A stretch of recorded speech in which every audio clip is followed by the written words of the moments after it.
Capital Sonoro.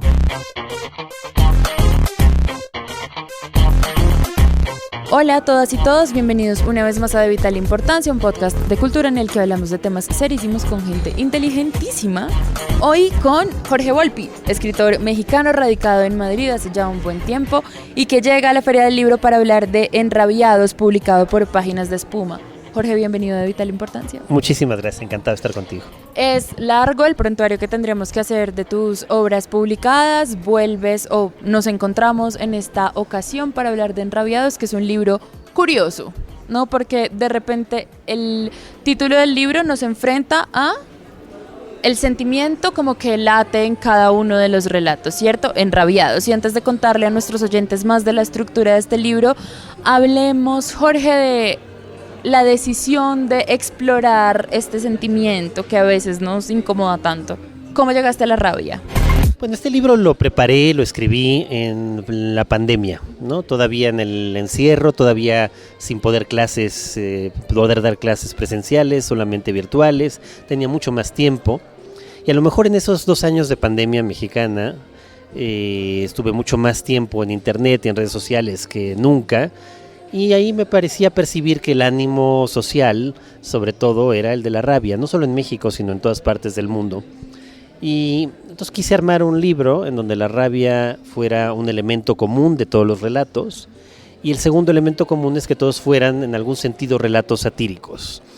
Y a partir de ahí escribí 4 cuentos nuevos, recuperé unos cuentos antiguos y reescribí un cuento más. Jorge, bueno, y esta es como una nota al pie para nuestros oyentes. El libro tiene 6 partes, ¿verdad? Empieza con irreversibilidad, fatalidad, sustentabilidad, transparencia, atonalidad y poética. Y quisiera que empezáramos hablando, Jorge, de una medida muy interesante que existe entre el tiempo y la ciencia y la rabia, ¿verdad? Porque tratas de ubicar en un espacio muy amplio la rabia, y el tiempo y la ciencia tienen que ver con el primer relato. Tratemos de hablar de eso, no solamente para contarle a la gente de qué se trata el relato, sino esta idea de ubicar el sentimiento en unos ambientes particulares que nos permite como entenderlo desde unas áreas de la vida y del conocimiento distintas. Sí. Bueno, ese primer relato es el intento de un alumno o asistente de escribir una necrológica, un obituario de su maestro y mentor. Y intenta escribirlo una y otra vez, pero se da cuenta de que por un lado su maestro era un gran experto en la rabia como enfermedad, pero también era experto en el tiempo y en la imposibilidad de regresar en el tiempo. Y también era un muy rabioso practicante de redes sociales.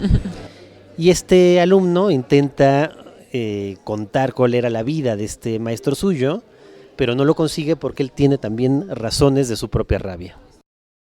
Jorge, hay una cosa que quisiera que habláramos ahora, y es la forma en la que también se teje todo el tiempo una idea entre el pasado y el presente mediado por la tecnología a lo largo de los relatos del libro. Porque claro, no hay algo así como, esto es casi que un debate filosófico, ¿no? La rabia es una cosa que viene con la gente, la detona en la sociedad, ¿no? Y podemos hablar de Rousseau y de Nietzsche y de un montón de cosas que de nuevo nos adentran en campos filosóficos, pero esta rabia, que es una pulsión que nos despierta cada tanto algo particular a cada uno de nosotros, sí que se convierte en un punto de encuentro en unas esferas particulares, como en la política, que tiene ahora un vínculo tan cercano con la digitalidad.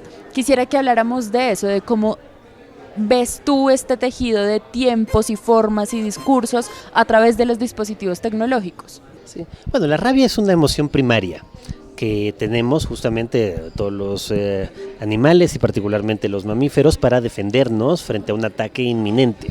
Genera cosas en el cuerpo, genera reacciones en el cuerpo, genera que dejemos de pensar, que actuemos de manera muy inmediata, muy agresiva, que se elimine un poco el dolor, que se acelere el ritmo cardíaco, etcétera. Pero ser humano también significa la capacidad de inhibir ciertas conductas, por ejemplo, particularmente la rabia. Entonces, la rabia en nuestra sociedad va acompañada o desatada por otra cantidad de emociones, como estás diciendo. La envidia, los celos, la ambición, el despecho, todas esas otras emociones generan la rabia también. Y por lo tanto, la idea del libro era verla en muchos ámbitos. En el ámbito de la política, como dices, donde la política se ha vuelto cada vez más emocional y menos racional, o quizás siempre lo fue, pero tuvimos el espejismo de que era racional, pero en realidad es emocional fundamentalmente, no se vota racionalmente, rara vez se toman decisiones racionalmente. Y luego en los demás relatos, pues la rabia aparece en el ámbito de las parejas, de las familias, del ambiente laboral, del ambiente artístico, de la literatura y por supuesto todo esto, como dices bien, mediado en nuestra época por las redes sociales. Me gusta que lleguemos al escenario de las redes sociales porque siento que es uno de los espacios que, claro, seguramente por la ubicuidad, ¿no? Y por esta cosa tan sencilla que parece despersonalizarse a través de la pantalla de un celular, nos permite ser aún más furiosos, ¿no? Como más feroces. Uno no está tan bravo como en Twitter, ¿no? Mi teoría es que estamos más tristes que bravos normalmente, pero en eso es más fácil ser feroces. Claro, sí, exacto. En Colombia este relato, claro, debió haberse llamado más bien embravecidos, porque les gusta decir bravo acá, que es otro término muy bueno para esto. Sí. Bueno, la arquitectura de las redes sociales en general, pero sobre todo la de Twitter, parece predispuesta para la rabia. Está hecha para que sean frases muy cortas, 120, 240 caracteres. Por lo tanto, muy intempestiva, muy generada por la emoción y no por la razón, donde realmente a nadie le interesan los textos largos, que nadie hable de los enlaces, por lo tanto no importa la profundidad, ni importan los matices, importa lo que es inmediato, ingenioso, agudo, violento, ¿no? Eso es lo que se premia, eso es lo que consigue más retweets, más replicaciones, más likes. Los likes solo son una cuestión emocional para quien lo escribe, ¿no? Sí. Te premian emocionalmente por ser violento, ingenioso al mismo tiempo. Y si a eso sumas el anonimato, en realidad muchas cuentas son anónimas, son ficciones, avatares, y a veces simplemente máscaras de quien las utiliza. Entonces también es mucho más fácil ser violento con todas estas condiciones ahí. Jorge, es interesante pensar entonces la rabia a la luz del lenguaje, que creo que es otra de las pugnas, no otras de las búsquedas a partir de estos relatos cuentos, porque claro, no solamente tiene que ver con la estructura de estos espacios digitales y la forma en la que se dan estas conversaciones, que parecen estar además diseñadas para no dejar de pelear, ¿no? Nadie nunca pone el último tuit que dice, venga, te doy la razón, Jorge, ya está, sigamos, cambia de pestaña. No, sigue. Hablemos de estructurar un relato del libro como un hilo de Twitter casi. Exactamente. Bueno, esa es una de las ideas. Uno de los relatos es como si abrieras Twitter y vieras una historia a partir simplemente de seguir lo que te ponen ahí, las voces que se cruzan. Y claro, literariamente yo no me había dado cuenta, pero genera un tipo de texto muy raro. Es un texto que tiene un número que ni siquiera yo sé cuál es, de narradores distintos y donde todos son anónimos. Y todos van intercalando información que van conformando ese relato, lleno de rabia, pero también lleno de intrusiones de risa, de casi de inocencia. Me gusta que hablemos entonces ahora de los tonos en los que discutimos, porque en los relatos hay matices, en la vida real hay matices, ¿no? Y yo sé que es un lugar común esto de las palabras son como tiros calientes y hay que usar las palabras con cuidado. Cuidado con lo que le pides al mundo, porque te pasa. No tenemos tanto cuidado al momento de pelear, ¿no? Porque lo que nos hace la rabia es eso, ¿no? Como efervecer en la garganta y uno tira a acabar al otro, ¿no? A dejar al otro en silencio. Claro, porque ya decíamos que la rabia como emoción primaria inhibe el razonamiento. Es parte de lo que nos permite sobrevivir. Si te va a atacar un animal salvaje, no vas a dedicarte a pensar minuciosamente cómo defenderte. Necesitas que la reacción sea impulsiva. Y eso es precisamente lo que pasa. Entonces, si estás enrabiado al momento de estar respondiendo en redes sociales, no te vas a detener hasta que intentes destruir al otro por completo, hasta que se te baja la rabia. Eso sí, la rabia es una emoción que no puede durar mucho. Genera digamos, tal cantidad de consumo de energía que al final terminas agotado. Entonces, consecuencia natural de la rabia también es el agotamiento, pero también una espiral de imitación de la rabia. Tu rabia se acaba, pero la dejaste ahí, alguien la ve, responde y la imita, y entonces se vuelve una espiral que es donde no tiene fin. Jorge, esta idea de la espiral de la rabia me hace pensar en una cosa que para mí fue muy divertida como imagen a lo largo de la lectura, y es que yo sentía que en este espectro gigante de la rabia, todos estos personajes estaban situados en algún lugar, ¿verdad? Todos estos personajes estaban en un lugar particular sintiendo una rabia particular. Y quisiera que, o me preguntaba yo por la elección de la rabia.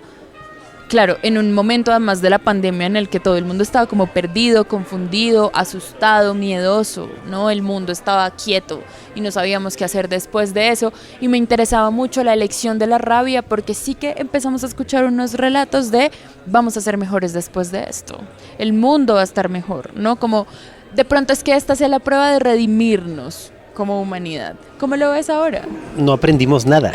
O sea, lo curioso es que fue una época tan extraña y tan extraña globalmente, eso nunca había pasado en el fondo.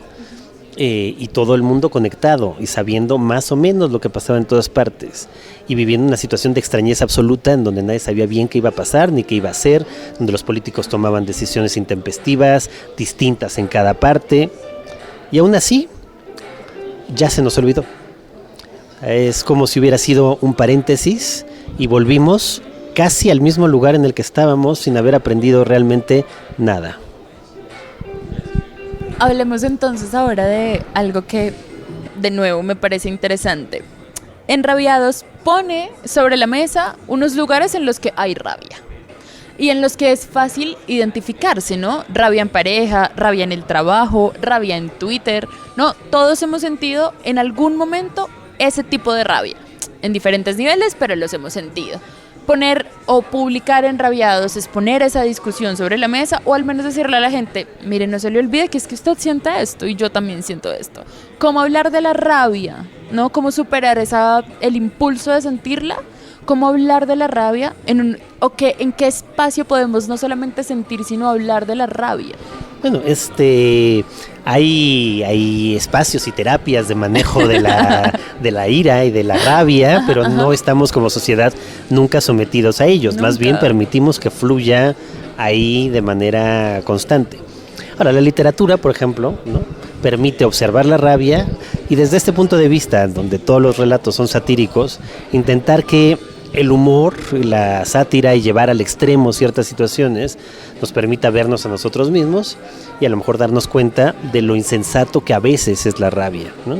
Eso me llama mucho la atención porque esto que parece a veces ficción y broma e insensatez, sí que lo vemos en nuestros países, en las decisiones de nuestros políticos, ¿no? En tantas cosas que pasan alrededor que a veces, digamos, pueden resolverse y en otras le cuestan la vida a la gente, ¿no? La insensatez y las decisiones tomadas con rabia cobran vidas de la gente vulnerable. Y quisiera, Jorge, que habláramos entonces ahora de eso, yo no creo que sea necesario hablar de una cura para la rabia, ¿no? Creo que es una sensación que nos moviliza, es un sentimiento que nos moviliza y que nos detona y nos enfrenta a otras cosas de nosotros mismos y del mundo y de los demás, pero entonces todo parece una terapia emocional, pero no es tan así. ¿Cómo gestionarla?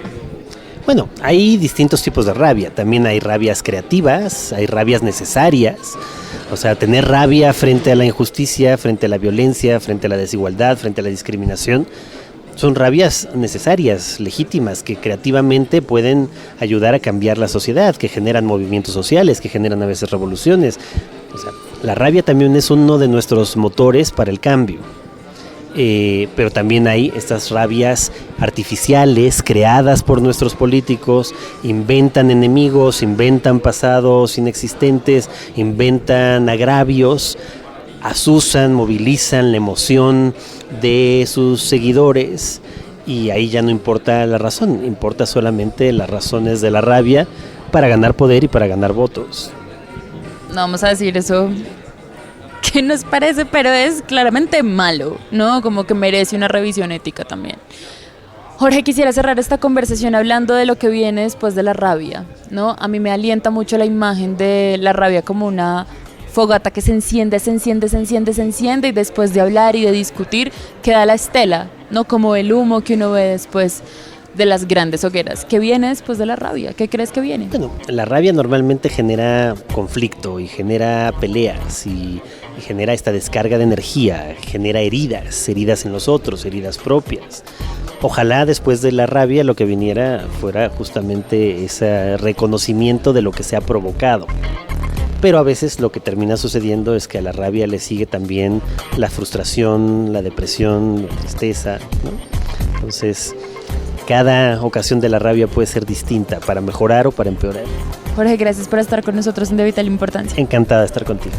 Gracias a todos los que nos escuchan. Recuerden que De Vital Importancia es un podcast de Capital Sonoro que hace parte de Capital, el sistema de comunicación pública de la ciudad.